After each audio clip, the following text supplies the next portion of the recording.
Shit. Kung meron mang gustong makipag-usap sa amin, pwede niyo bang katukin? Etong mansyon na to, hindi lang ito simpleng gusali. Isa itong pamanang nagdulot ng kakaibang emosyon dahil sa mga kwento at alaala na nakabalot dito noong 1960. Ito ay dating buhay at marangya. Ngunit sa paglipas ng panahon, ito ay unti-unting nawasak at naiwan sa pagkakalimutan. Ngunit may mga kaluluwa pa na hindi makalimot sa kanilang buhay. Kaya hanggang ngayon, nagpaparamdam pa rin ito. At minsan, may naririnig tayong misteryosong naglalakad dito sa mansyon. Kasi akala nila, buhay pa sila. Hindi tayo pumunta dito para tumulong sa kanila. Pumunta tayo dito para ma-experience ang kababalaghan nangyari dito sa mansyon. Papasukin natin ang most haunted house dito sa Barangay Mayo at susubukan namin puntahan ito at tignan natin kung ano ang mangyayari. Doggy bro!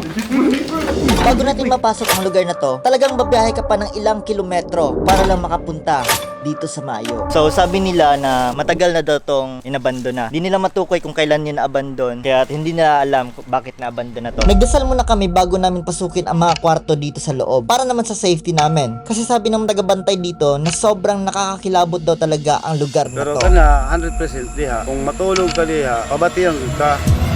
So far naman mga kaelgang, wala pa tayong nararamdaman.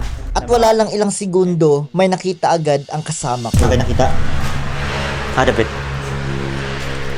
Hindi siya sigurado sa nakita niya, pero may nakita talaga siyang gumalaw. Sabi ng kasama ko, meron na siya nakita dito. Kakasimula pa lang namin dito, meron na daw napaparandam. Pero sa akin mga kaelgang, wala pa akong nafe-feel na entity na nagpaparandam dito. Alam nyo, similar to dati sa pinuntahan namin sa Bislig. Mas creepy lang tong upuan na to kasi medyo maluma na talaga. Dito na bumigat yung pakiramdam ko kasi meron kami nakitang upuan dito sa gitna. At naalala ko yung nangyari doon sa Bislig na gumalaw ang upuan. So far ngayon guys, wala pa tayong nafe-feel na mga entity pero medyo mabigat yung nararamdaman ko dito. At saka ito, mamayang gabi mga kaelgang, pupuntahan natin to. Magti 3 AM challenge tayo dito at tignan natin kung anong mangyayari talaga dito sa loob ng mansyon. Naglibot-libot lang kami dito sa baba at pinuntahan na namin ang second floor. So mga kaelgang, aakyatin natin yung taas. At dito na sila nagparandam sa amin. Ito. Hindi ko alam kung maririnig nyo yung mga footstep, pero rinig ko talaga ang mga footstep na parang lumalapit sa amin. Kadungog ko ba? Tara daw.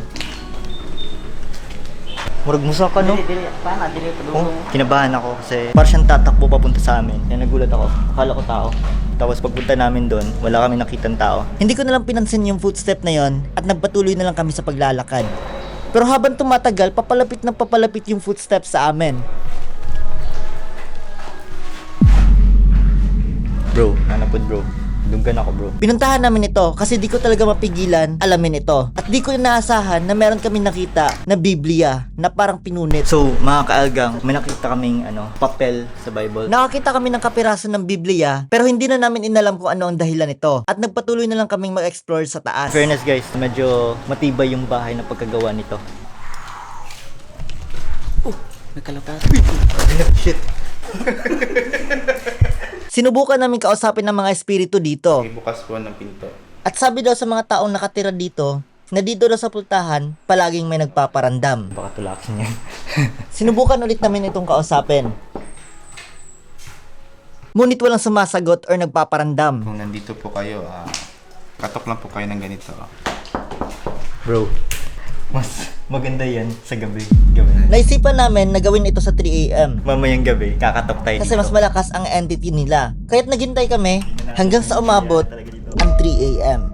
Nandito na tayo sa entrance mismo. Pupuntahan natin yung upuan dito. Wala pa kaming masyadong nararamdaman dito. Ito yung upuan. So far mga kaelgang, ito ata yung dining area. Medyo yung pakiramdam ko dito, parang medyo mainit. Pero nung pagpasok ko malapit sa upuan, talagang bumigat yung pakiramdam ko. Ito, lumalamig naman dito. Kagito na. Kala ko may tao dyan. Dito guys, hindi namin mapasok dito kasi may mga bubuyog. At dito na silang nagparandam nung paakyat na kami sa taas. Ha? Sit. Sa taas na? Sit. Hindi natin alam kung ano talaga ang tunay na nangyari dito sa hagdanan. Kasi sa tuwing dumadaan kami dito, talagang bumibigat talaga yung mga katawan namin. So, dito pa lang sa hagdanan, mga kaelgang, may nararamdaman na kami na parang medyo mabigat. Ano yan? Meron kami palaging naririnig na footstep. Kaya sinigurado talaga namin na walang tao talaga sa labas. Ewan ko lang guys parang kinakabahan lang ako mga kalgang kasi baka may mga taong magti-trip lang. Tignan mo ngayon sa labas bro. Tinignan ng kasama ko kung meron bang tao sa labas. Pero wala silang nakita.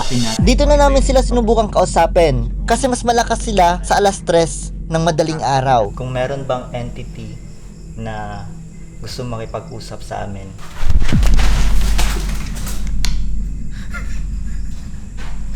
Ano tayo? Huwag mo punin yung... Sige, kung meron mang ano. Dito na ako kinalabutan sa sinabi ni Jay. Kasi parang ayaw nilang may pag-usap sa amin at pinapaalis nila kami. Parang may pumipigil sa atin na kumatok dito kasi. Pero pinagpatuloy pa rin namin ang ginagawa namin. At hindi kami napadala sa takot. Kung meron mang gustong makipag-usap sa amin na entity, pwede nyo bang katukin? Pwede nyo bang galawin kahit mga anong gamit dito?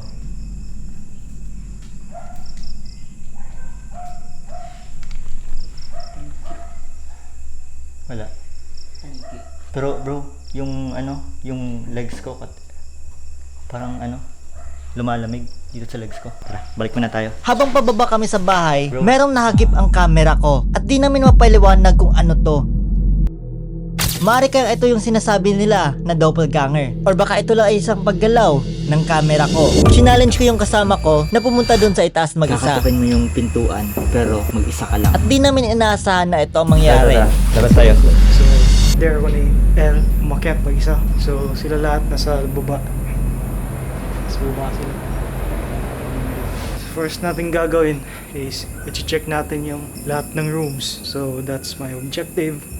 And yung last is kakatukin ko yung pinto. And then, tatanong ako if meron ba talagang spirits dito. Well, okay, let's go.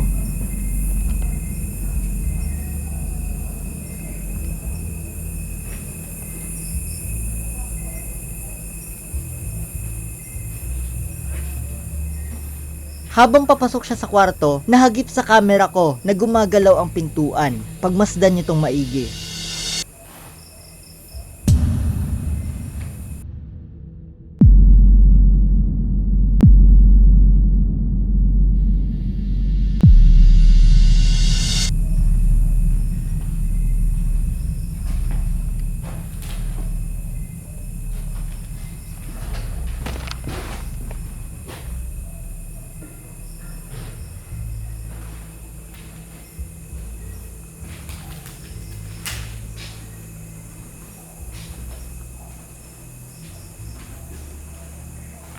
So, as you can see guys, mabigat talaga pakiramdam ko. And, hindi ko talaga maintindihan. Sobrang bigat. Kasi, okay. Let's do this. Let's do this guys. Dito na tayo sa door. Dito na tayo sa door. Try natin.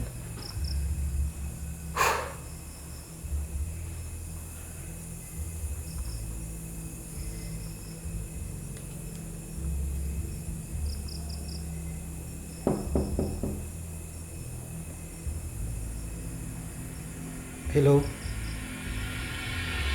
Kung nandito ka man, magpakaramdam ka.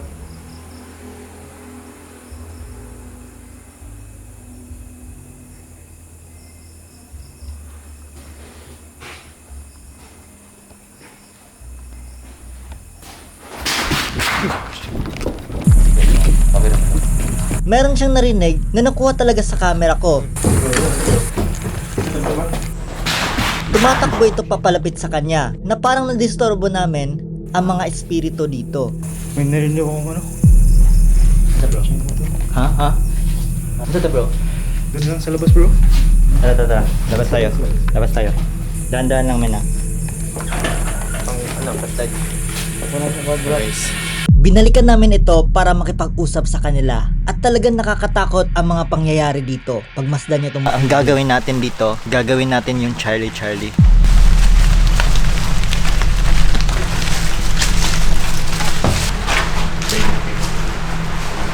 babalik kami sa pupuntahan namin at mag-Charlie kami dito.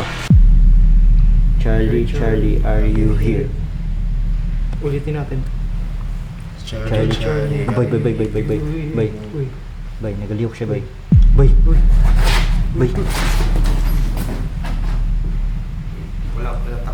Walang takbuhan. Dito tayo. Bro. Men. Kailangan natin i-close to, men. Kailangan natin to i-close. Sinubukan naming isira ang pagkikipag-usap namin sa kanila. Ngunit, ito ang nangyari. Charlie. Leave us alone.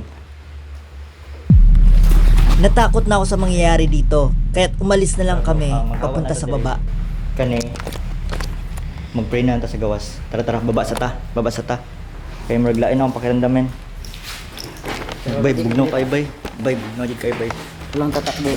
Kaya't nagpanik kami pababa kasi parang ayaw nila kaming papaalisin. Gogi, bro. Meron doon nakita ang kasama ko. Wait lang. Isa lang. Guys, kinakabahan talaga kami. Kasi ayaw niya kaming paalisin dito. So, gagawin na lang namin. Bro, tingnan mo. Naon shit. yung ano, bro. Nalobat yung isang camera namin kanina. At kaya nagtaka kami, bakit ito nag-on ngayon? Lobat yan kanina eh. Biglang nag-off, men. Akala ko lobat kasi bagong charge, di ba to? Okay. Charlie, are you here? Lobat? Ulog mo to. Charlie, are you here? Namatay yung camera. Feeling ko kasi, pag umuulan, mas lumalakas yung entity. Kaya yun yung nangyari kanina. I-review natin lahat ng mga footage dito at titignan natin. Hanggang dito na lang siguro yung video natin. Once again, chill lang kayo mga ka-Elgang.